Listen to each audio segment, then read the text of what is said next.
सोचो, अगर एक ऐसा सोल्जर हो जिसका कोई नाम नहीं, कोई घर नहीं, कोई पहचान नहीं, सिर्फ एक मिशन, देश को बचाना। और जब दुनिया के सबसे डेंजरस टेररिस्ट एक साथ मिलकर इंडिया पर हमला करने की प्लानिंग करें, तब एक ही आदमी उनके सामने खड़ा हो। एक ऐसा सोल्जर जो शैडो की तरह आता है और तूफान की तरह चला जाता है। ये कहानी है एक नाम की, एक आइडेंटिटी की, एक सोल्जर की, पठान। वीडियो स्किप मत करना, क्योंकि आज मैं सिर्फ रिव्यू नहीं करने वाला, मैं तुम्हें पठान का पूरा सिनेमैटिक एक्सपीरियंस फील करवाने वाला हूँ। इंट्रो। मूवी एक्सपीरियंस कैसा है? अगर तुम पठान देखने जा रहे हो या देख चुके हो तो एक बात क्लियर है, ये सिर्फ एक मूवी नहीं, ये एक सिनेमैटिक इवेंट है। जब थिएटर की लाइट्स बंद होती हैं और फर्स्ट फ्रेम आता है, तभी फील आ जाता है ये फिल्म नॉर्मल नहीं होने वाली। बैकग्राउंड म्यूजिक, मास एंट्री, स्लो मोशन शॉट्स और हर 5-7 मिनट में ऐसा एक्शन सीक्वेंस जो लिटरली गोज बम्स थे। पठान एक ऐसी मूवी है जिसे मोबाइल पर देखना इनजस्टिस होगा। ये फिल्म बिग स्क्रीन एक्सपीरियंस के लिए बनी है। हर सीन में स्केल फील होता है। Helicopter shots, desert chases, snow fights, train action, सब कुछ हॉलीवुड लेवल का लगता है। और सबसे इंपॉर्टेंट, मूवी में इमोशंस भी हैं, सिर्फ एक्शन नहीं। एक सोल्जर की कहानी है, उसकी लॉयल्टी, उसकी सैक्रिफाइस और उसकी आइडेंटिटी की। Story start. एक सोल्जर जिसका कोई नाम नहीं। स्टोरी स्टार्ट होती है एक डेंजरस सिचुएशन से। एक डेडली वायरस, एक पावरफुल टेररिस्ट ग्रुप और एक ऐसा विलन जिसका टारगेट है इंडिया। यहाँ एंट्री होती है जिम की, एक एक्स सोल्जर जो कभी इंडिया का हीरो था, लेकिन सिस्टम ने उसे इग्नोर किया और अब वही हीरो बन गया है सबसे बड़ा विलन। जिम का कैरेक्टर सिंपल नहीं है, वो सिर्फ टेररिस्ट नहीं, वो एक ब्रोकन सोल्जर है। जैसे लगता है कि देश ने उसे धोखा दिया।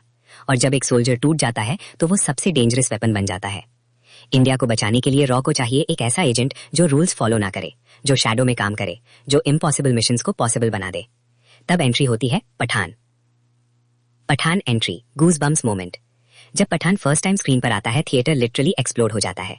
Slow motion entry, background music, confidence और वो डायलॉग जिंदा है।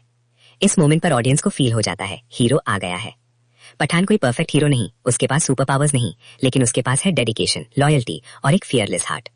वो अपने देश के लिए सब कुछ रिस्क करता है, अपनी लाइफ भी। टारगेट, देश को बचाना। जिम एक ऐसा प्लान बनाता है जो इंडिया के लिए कैटास्ट्रॉफिक हो सकता है। बायोलॉजिकल वेपन, ग्लोबल कंस्पिरेसी और एक मिशन जिसमें टाइम बहुत कम है। पठान को मिशन मिलता है जिम को रोकना और इंडिया को बचाना। इस मिशन में उसकी हेल्प करती है रुबाई, एक मिस्टीरियस एजेंट जो कभी फ्रेंड लगती है कभी एनिमी। रुबाई का कैरेक्टर अनप्रेडिक्टेबल है और ये अनप्रेडिक्टेबिलिटी मूवी को और इंटरेस्टिंग बनाती है। पठान और रुबाई के बीच केमिस्ट्री भी है, लेकिन ट्रस्ट इश्यूज भी। मूवी में कई बार ऐसा लगता है क्या रुबाई पठान के साथ है या जिम के। ये सस्पेंस मूवी को एंगेजिंग बनाए रखता है। Action sequences, pure cinematic experience.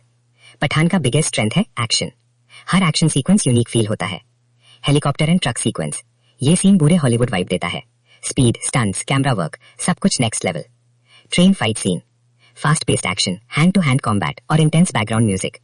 ये सीन ऑडियंस को लिटरली सीट से उठने नहीं देता। Snow fight and jet sequence, visuals इतने स्टनिंग है कि फील होता है वीडियो गेम चल रहा है। हेलीकॉप्टर जेट्स, स्नो माउंटेन्स और हाई लेवल चेज। हर एक्शन सीन सिर्फ दिखावा नहीं, स्टोरी को आगे बढ़ाता है। Hidden gems and details. अब बात करते हैं उन हिडन डिटेल्स की जो शायद फर्स्ट वॉच में सबको नोटिस नहीं हुई। पठान का कोई फैमिली बैकग्राउंड नहीं दिखाया गया, कोई पर्सनल लाइफ नहीं। क्यों? क्योंकि वो एक सिंबल है, एक सोल्जर की आइडेंटिटी, सिर्फ देश। ये मैसेज सटल है, true soldiers don't live for themselves. Gym और पठान दोनों सोल्जर्स हैं, दोनों ने देश के लिए फाइट किया। डिफरेंस सिर्फ एक है, जिम ने पेन को रिवेंज बना दिया, पठान ने पेन को पर्पस बना दिया।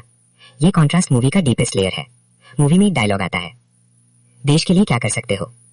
ये सिंपल लाइन नहीं, ये मूवी का कोर थीम है। हर कैरेक्टर का आंसर अलग है और वही उनकी आइडेंटिटी डिफाइन करता है।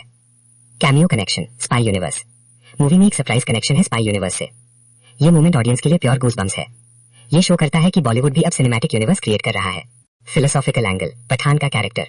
पठान सिर्फ एक्शन हीरो नहीं, वो एक फिलोसफी रिप्रेजेंट करता है, पेट्रियटिज्म। पेट्रियटिज्म लाउड स्लोगन्स नहीं होता, कभी कभी साइलेंट सैक्रिफाइस होता है। पठान बिना रिकग्निशन के फाइट करता है, उसे मेडल्स नहीं चाहिए, सिर्फ देश सेफ चाहिए। आइडेंटिटी, अगर किसी का नाम, घर, फैमिली ना हो तो उसकी आइडेंटिटी क्या होती है? पठान का आंसर सिंपल है, मेरा देश ही मेरी पहचान है। लॉयल्टी, मूवी में ट्रस्ट और लॉयल्टी का थीम स्ट्रॉन्ग है। कौन लॉयल है कौन नहीं, ये कंटिन्यूअसली टेस्ट होता रहता है। लाइफ में भी ऐसा ही होता है, हर कोई लॉयल नहीं होता, लेकिन जो होता है वो प्राइसलेस होता है। सैक्रिफाइस, ट्रू हीरो स्पॉटलाइट में नहीं होते, वो शैडोज में काम करते हैं। पठान इसी आइडिया को रिप्रेजेंट करता है। Audience engagement moments. अब तुम मुझे कमेंट में बताओ, पठान में तुम्हें सबसे पावरफुल सीन कौन सा लगा? जिम का कैरेक्टर कैसा लगा, हीरो या विलन? और सबसे इंपॉर्टेंट, अगर तुम पठान की जगह होते तो क्या तुम देश के लिए सब कुछ सैक्रिफाइस कर पाते? सोचो, क्योंकि मूवी सिर्फ एंटरटेनमेंट नहीं, एक क्वेश्चन भी पूछती है। क्लाइमैक्स फील, मूवी का क्लाइमैक्स प्योर एड्रेनलिन रश है।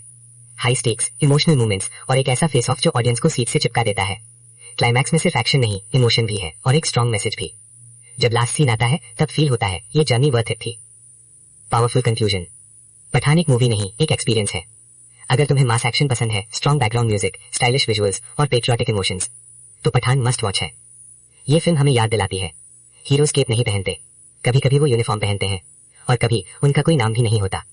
वो बस एक शैडो होते हैं जो देश को प्रोटेक्ट करते हैं।